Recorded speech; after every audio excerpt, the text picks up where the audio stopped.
texto A Psicoterapia da Histeria, Freud. Esse texto pertence ainda ao volume 2 de suas publicações.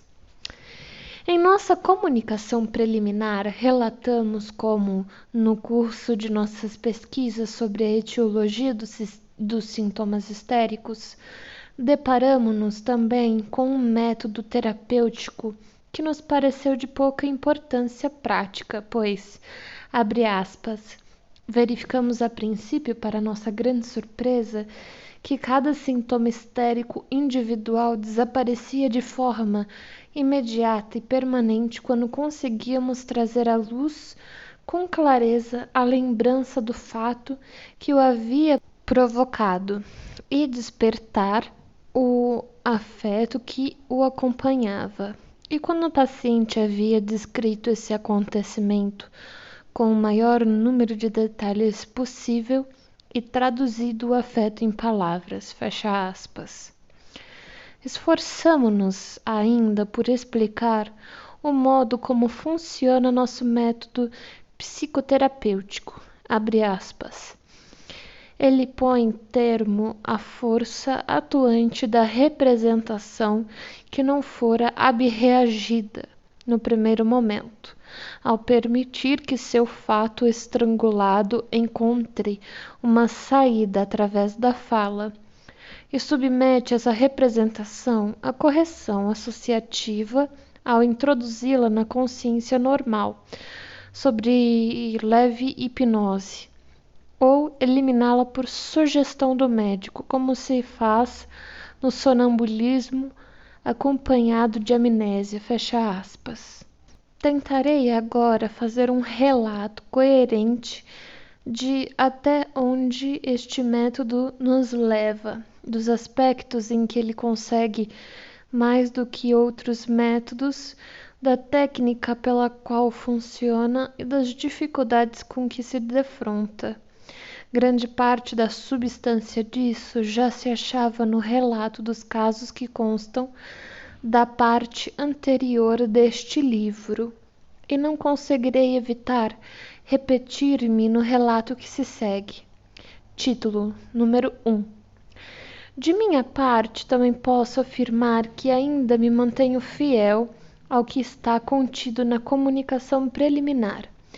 Não obstante, devo confessar que, durante os anos decorridos desde então, nos quais estive incessantemente voltado para os problemas ali abordados, novos pontos de vista se impuseram à minha mente.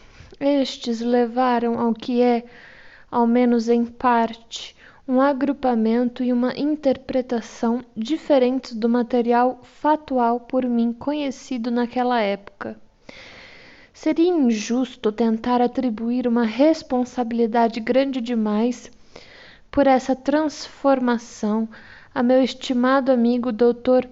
Joseph Breuer. Por esse motivo, as considerações que se seguem são formuladas principalmente em meu próprio nome. Quando tentei aplicar a um número relativamente grande de pacientes o método de Breuer de tratamento de sintomas histéricos pela investigação e abreação destes sob hipnose, defrontei-me com duas dificuldades e, ao lidar com elas, fui levado a fazer uma alteração tanto da minha técnica quanto da minha visão dos fatos. Verifiquei que nem todas as pessoas que exibiam sintomas histéricos indiscutíveis e que muito provavelmente eram regidas pelo mesmo mecanismo psíquico podiam ser hipnotizadas. 2. Vi-me forçado a tomar uma posição quanto à questão do que, afinal, caracteriza essencialmente a histeria e do que a distingue de outras neuroses. Deixarei para depois meu relato de como superei a primeira dessas duas dificuldades e o que dela aprendi, e começarei por descrever a atitude que adotei em minha prática diária em relação ao segundo problema. É muito difícil obter uma visão clara de um caso de neurose antes de tê-lo submetido a uma análise minuciosa. Uma análise que, na verdade, só pode ser efetuada pelo uso do método de Breuer. Mas a decisão sobre o diagnóstico e a forma de terapia a ser adotada tem de ser tomada antes de se chegar a qualquer conhecimento assim minucioso do caso. O único caminho aberto a mim, portanto, era selecionar para tratamento catártico os casos que pudessem ser provisoriamente diagnosticados como histeria, que exibissem ou um ou mais dos estigmas ou sintomas característicos da histeria. Ocorreu então algumas vezes que, apesar do diagnóstico de histeria, os resultados terapêuticos se revelaram muito escassos e nem mesmo a análise trazia à luz nada de significativo. Em outras ocasiões ainda tentei aplicar o método de tratamento de Breuer a casos de neurose que ninguém poderia confundir com histeria. E assim verifiquei que eles podiam ser influenciados e, na verdade, esclarecidos. Tive essa experiência, por exemplo, com as ideias obsessivas autênticas, do tipo de Westphal, em casos sem um único traço que lembrasse a histeria. Consequentemente, o mecanismo psíquico revelado pela comunicação preliminar não poderia ser patognomônico da histeria, nem tampouco consegui decidir-me apenas para preservar aquele mecanismo como critério, a englobar todas essas neuroses na histeria. Acabei encontrando uma saída para todas essas dúvidas através do plano de tratar todas as outras neuroses em questão da mesma forma que a histeria. Determinei-me a investigar sua etiologia e a natureza de seu mecanismo psíquico em cada caso, e a deixar na dependência do resultado dessa investigação a decisão quanto a se o diagnóstico de histeria se justificava. Assim, partindo do método de Breuer, vi-me envolvido em considerações sobre a etiologia e o mecanismo das neuroses em geral. Tive sorte o bastante para chegar a alguns resultados úteis num prazo relativamente curto. Em primeiro lugar, fui obrigado a reconhecer que, na medida em que se possa falar em causas determinantes que levam à aquisição de neuroses, sua etiologia deve ser buscada em fatores sexuais. Seguiu-se a descoberta de que diferentes fatores sexuais, no sentido mais geral, produzem diferentes quadros de distúrbios neuróticos.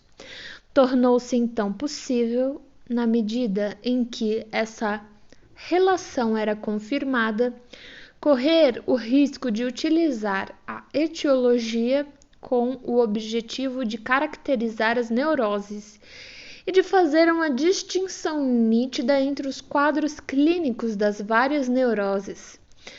Quando as características etiológicas coincidiam sistematicamente com as clínicas, isso era naturalmente justificável.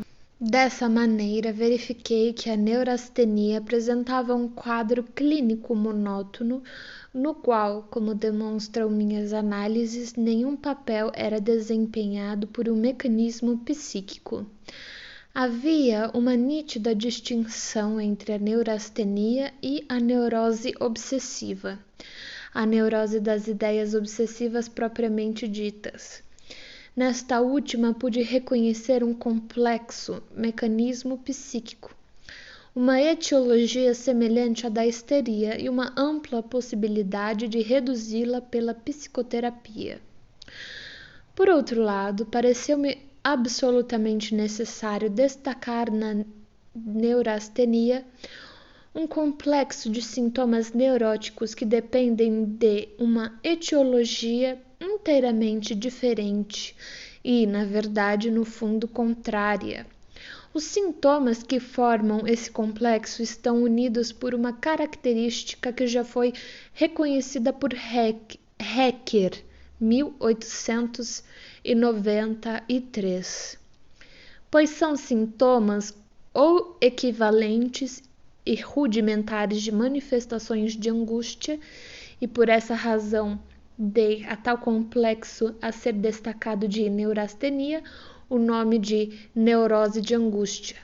Sustentei, Freud, 1895, que ele decorre de um acúmulo de tensão física, que é, em si mesma, também de origem sexual.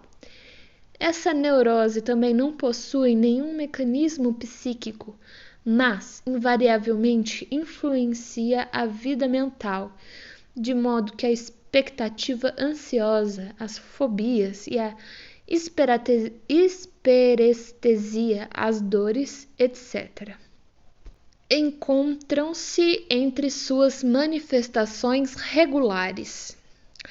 Essa neurose de angústia, no sentido que dou à expressão, sem dúvida coincide em parte com as neuroses que, sob o nome de hipocondria, encontra lugar em muitas descrições ao lado da histeria e da neurastenia. Mas não posso considerar correta a delimitação da hipocondria em nenhum dos trabalhos em questão, e a aplicabilidade de seu nome me parece ser prejudicada pela ligação fixa do termo com o sintoma de medo de doença. Depois de ter fixado assim os quadros simples de neurastenia, neurose de angústia e ideias obsessivas, passei a considerar os casos de neurose comumente incluídos no diagnóstico de histeria. Refleti que não era certo rotular de histeria uma neurose em sua totalidade, só porque alguns sintomas histéricos ocupavam um lugar de destaque em seu complexo de sintomas.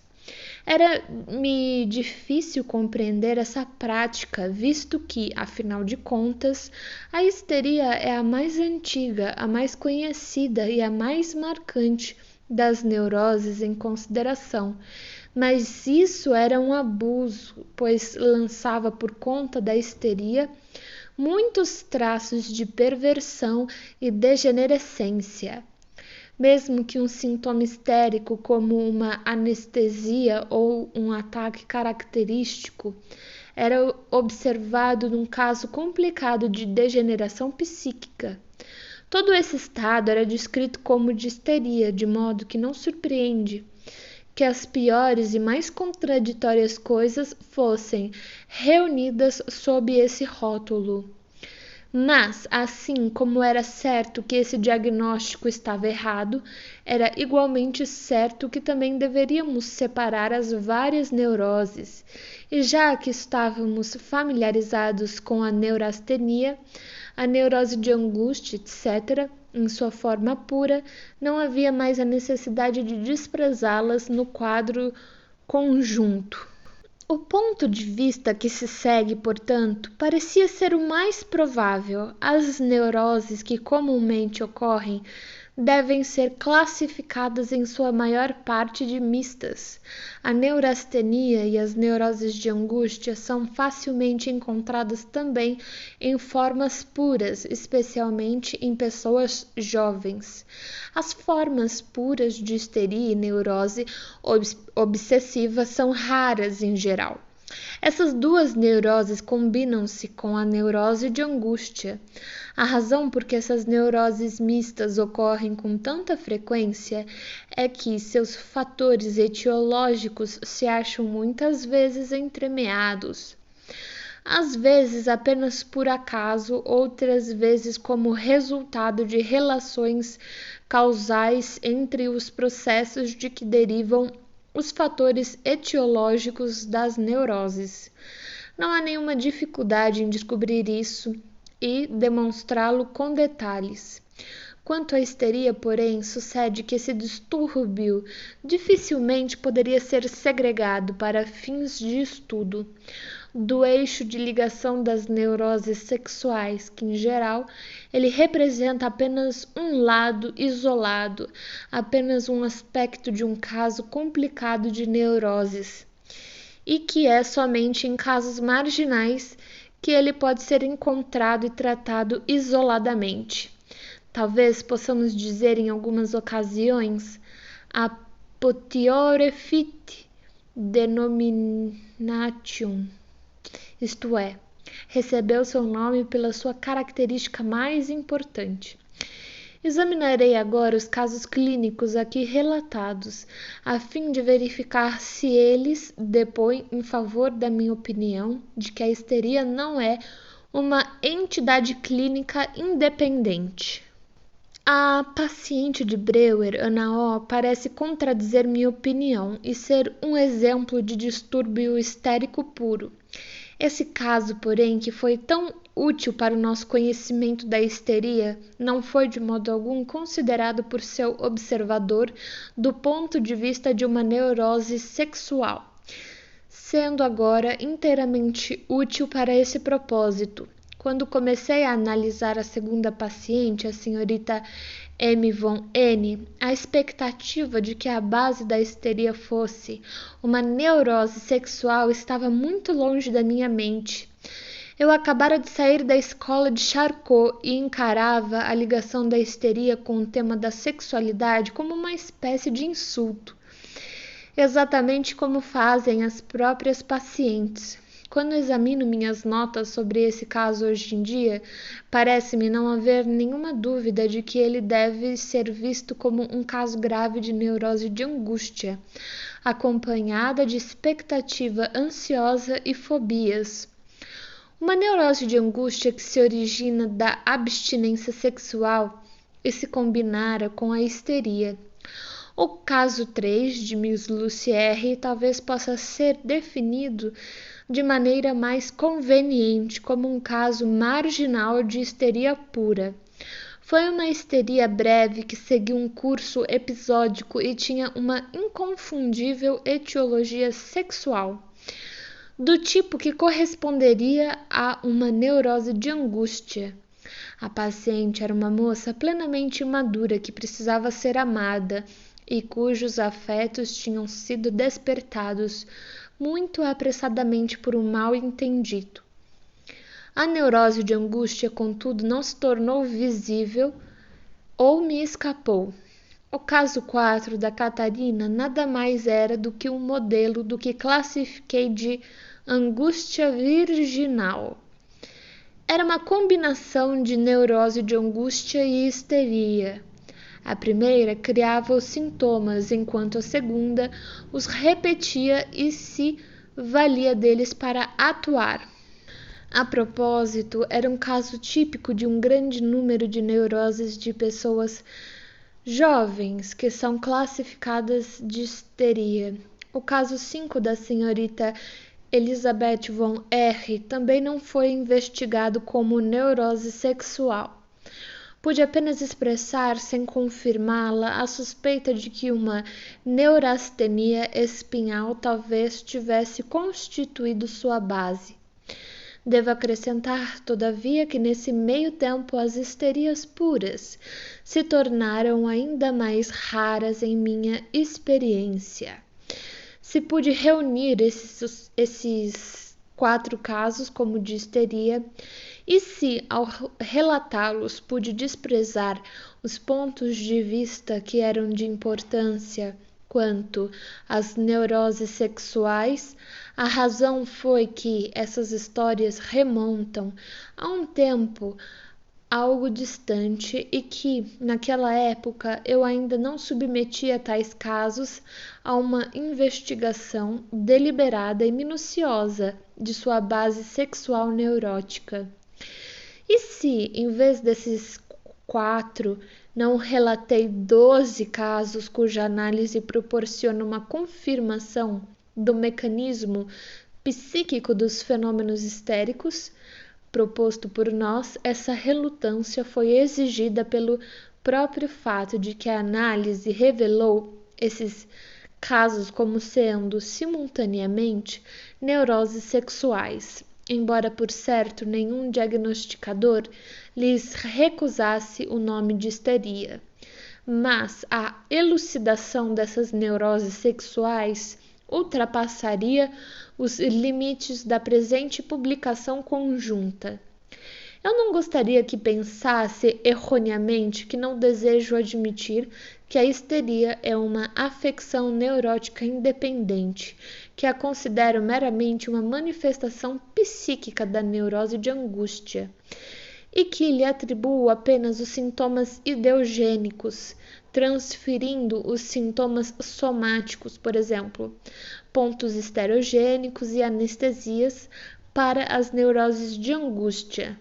Nada disso, em minha opinião, é possível lidar com a histeria, liberada de qualquer mistura como algo independente, e fazê-lo em todos os aspectos, salvo na terapêutica, pois nesta estamos voltados para uma finalidade prática.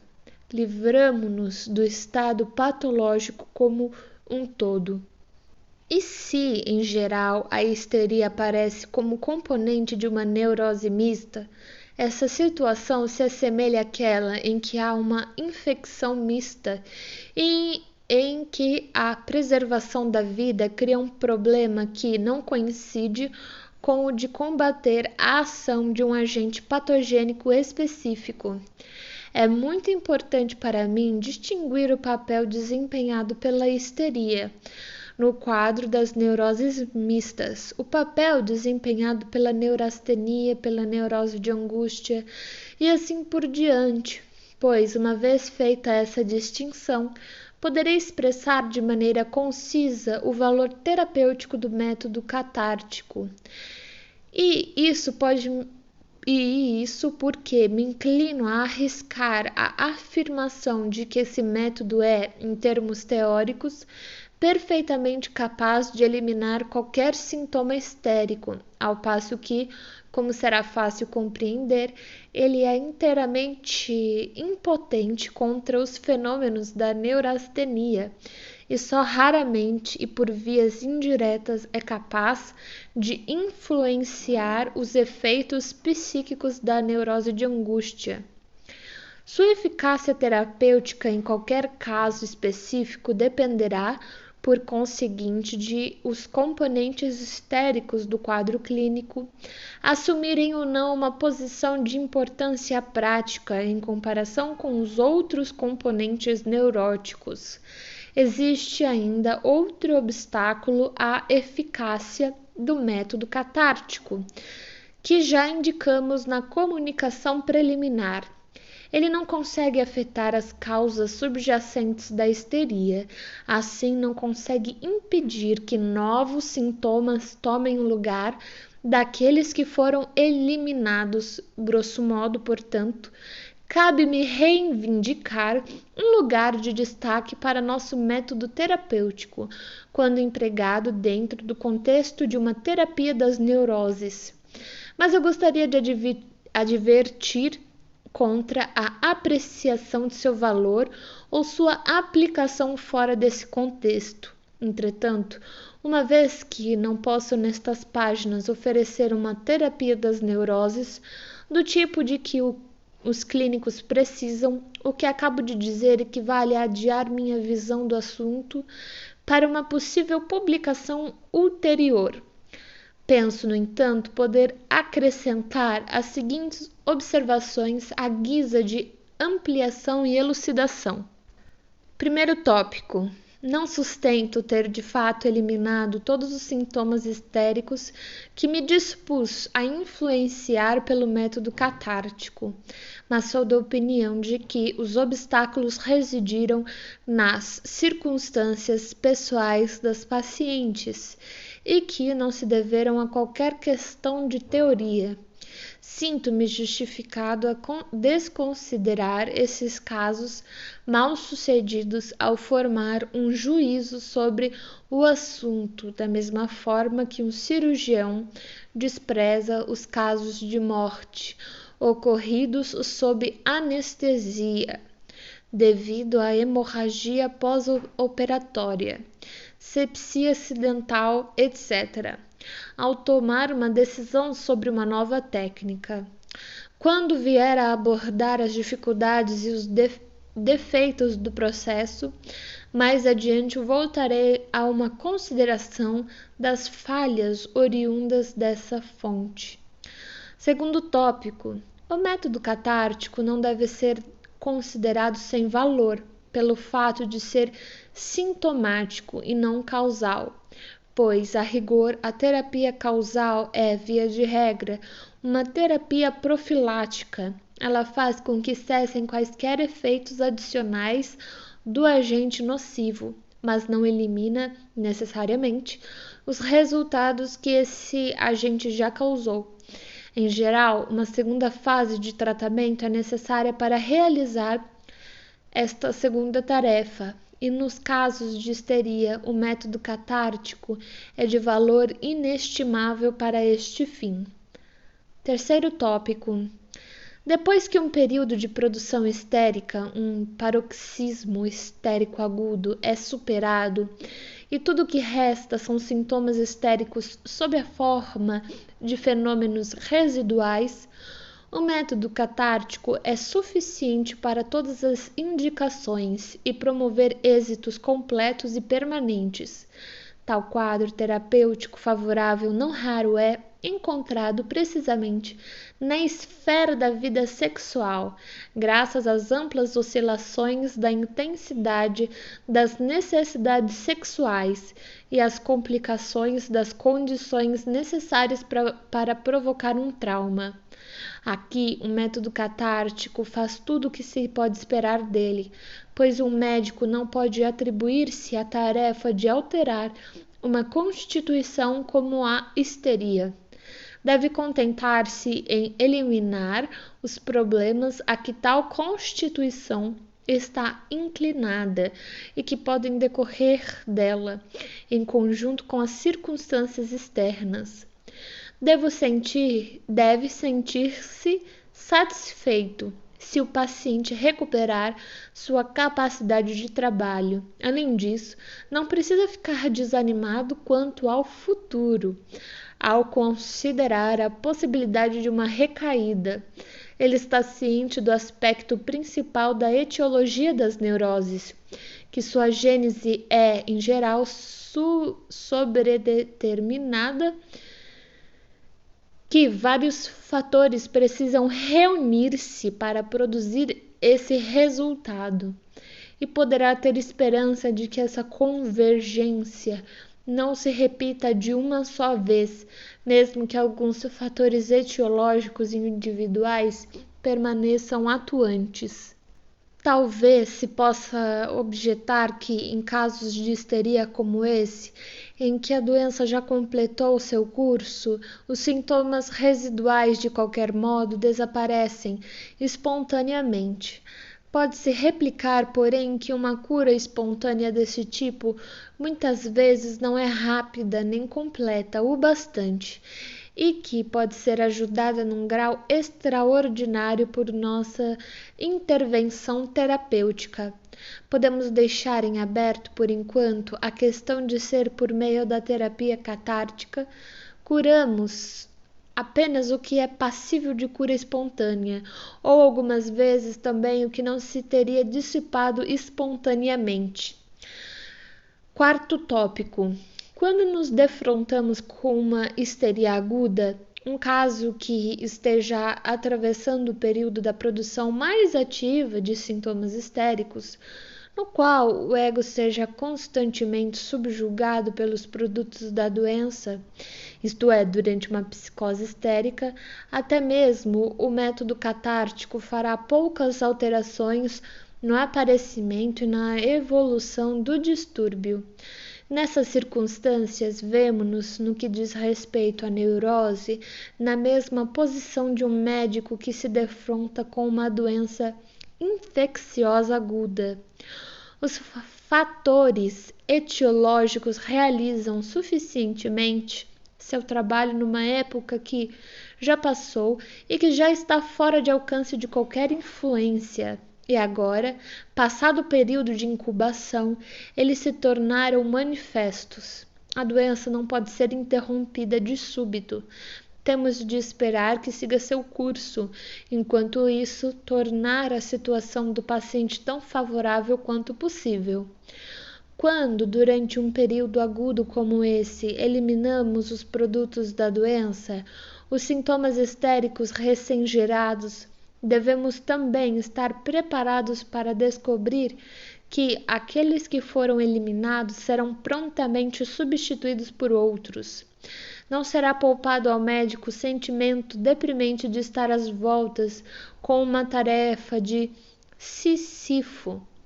O imenso dispêndio de trabalho e a insatisfação da família do paciente para quem a extensão inevitável de uma neurose aguda não tende a ser tão familiar quanto é o caso análogo de uma moléstia infecciosa aguda em geral. Estas e outras dificuldades provavelmente tornarão impossível de qualquer modo uma aplicação sistemática do método catártico. Não obstante, continua sendo um assunto para séria reflexão a questão de se é ou não verdade que, mesmo numa histeria aguda, a elucidação regular dos produtos da doença exerce uma influência curativa ao apoiar o ego normal do paciente que se acha ocupado no trabalho de defesa e ao impedi-lo de ser subjugado e cair numa psicose e talvez num estado permanente de confusão. O que o método catártico é capaz de realizar mesmo na histeria aguda e como pode até mesmo restringir a nova produção de sintomas patológicos de uma forma que tem importância prática é revelado de maneira bem clara pelo caso clínico de Ana O, em que Breuer aprendeu originalmente a empregar tal processo terapêutico. Quinto tópico.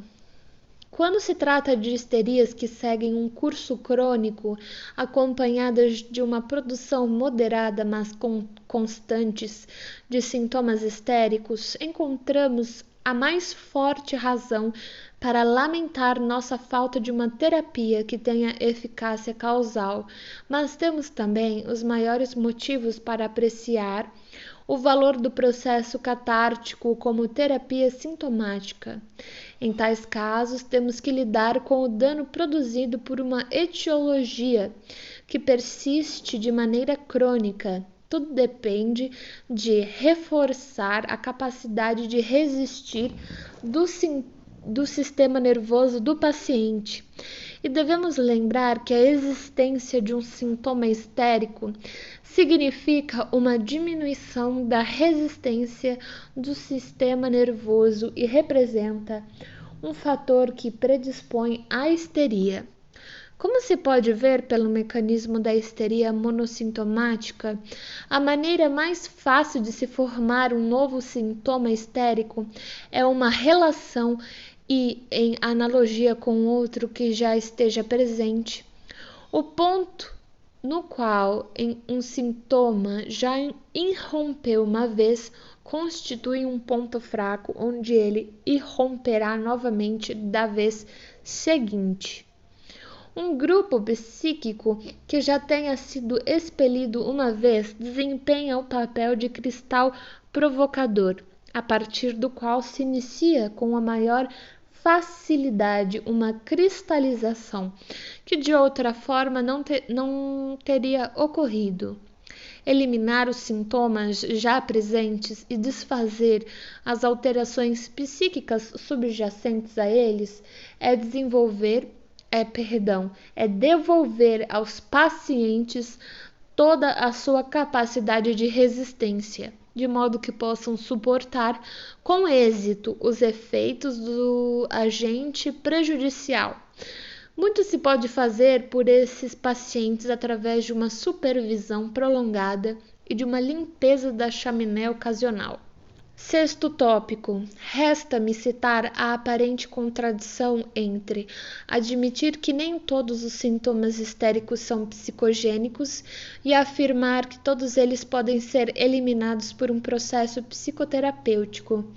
A solução está no fato de que alguns desses sintomas não psicogênicos, os estigmas, por exemplo, não são, é verdade, sinais de doença, mas não podem ser classificados de moléstias e, consequentemente, não têm importância prática que eles persistam após o tratamento bem-sucedido da doença.